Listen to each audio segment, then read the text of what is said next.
Teams ponder about their strong points, and wonder whether changing the status quo would benefit them.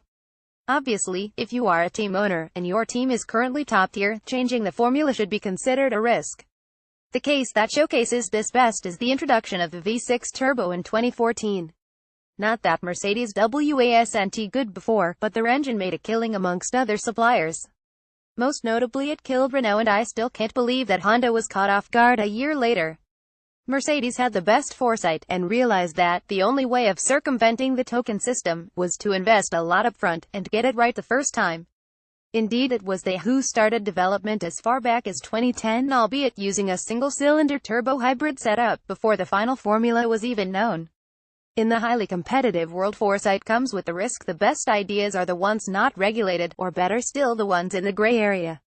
Braun did extremely well with its double diffuser. Red Bull lost a large part of its 2017 season by having to scrap its active aero suspension. Ferrari is one of the biggest adversaries of new regulations. Also because Liberty not only wants to change engine specifications, but also wants to put the axe to the payment system. Rocking the boat will not prove easy. Ferrari is used to playing hardball. They are threatening to leave.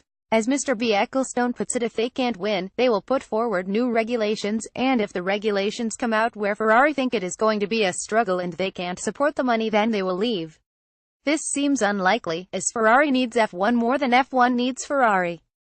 True, they have been the only ones in the sport since the 1950s and have competed in more Grand Prix than any other team. But the sum of the whole is bigger than Ferrari. Since Ferrari is so connected to F1, it is more likely that Red Bull leaves the sport, which they threatened to do in 2015 and 2016, and 2017. Ferrari's CEO Italo-Canadian Sergio Marchionne said on Thursday that Ferrari and F1's TV right owners Liberty Media appear to be at odds in terms of the strategic development of the sport. Marchionne continued that F1 has been part of our DNA since the day we were born, but if we change the sandbox to the point where it becomes an unrecognizable sandbox, I don't want to play anymore. Ferrari has seen numerous engine specification changes, so would Ferrari be afraid to change their engine? Not so. The DNA and sandbox Marchionne is talking about is that Ferrari gets a large cut of the F1 revenue. And that is also the reason Mr. E has an opinion about this situation. In his days he used Ferrari as a braking iron to have other teams do what he thought needed doing. Mr. E and Ferrari had a symbiotic relationship. However, Bernard Charles Ecclestone is no longer calling the shots. To show you some figures below, a table estimating team revenue for 2017. Estimating total F1 revenue at $1,830 million. Minus $450 million direct cost. FI Liberty leaves $1,380 million.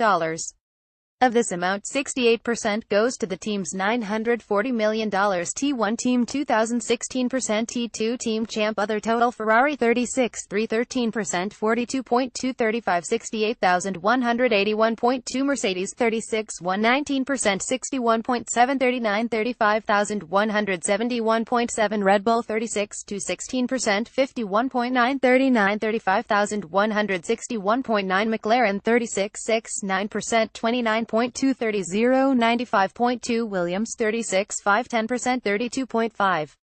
01078.5, Force India 36,411%, 35.700, 71.7, Toro Rosso 36,77%, 22.700, 58.7, Renault 36,95%, 16.200, 52.2, Sauber 36,104%, 13.000, 49.0, Haas 086%, 19.500, 19.5, total 324.5, 324.5, 143,148,940.0, where T1 Tier 1.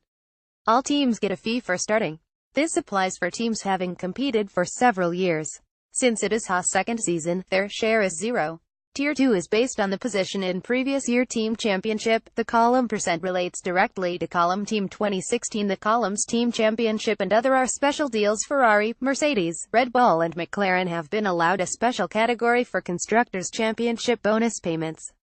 I wonder how McLaren still gets away with this winking face. In the other column, we find deals for being the first team to sign the latest Concord Agreement, for being the team who is around the longest Ferrari, and other arguments teams could think of. As already mentioned, Mr. E is no longer calling the shots, and Liberty is in the driver's seat. They are slowly steering away from Mr. E's politics. things that were dismissed as non-negotiable are now back on the table, like for example budget caps and a more even distribution of money. The budget cap is another reason for Ferrari to complain. Marchionne, I think you need to be absolutely clear that unless we find a set of circumstances, the results of which are beneficial to the maintenance of the brand in the marketplace and to the strengthening of the unique position for Ferrari, Ferrari will not play mystery. Ferrari don't want budget caps and all that. They want to spend what they can afford to spend, and I've always said the same thing. If people can't spend, they have to go. If there are then only 3 or 4 teams, something would have to be done, but until that actually happens, nobody is going to do anything. All the teams that say they can't afford it should put an entry in. Which some, amongst which I count myself, would think Ferrari wants to buy itself to the top. Racing has changed from who is the fastest, to how can we outcompete teams so they cannot win. In that sense it lost some of its romance. For better or for worse, up to you to decide.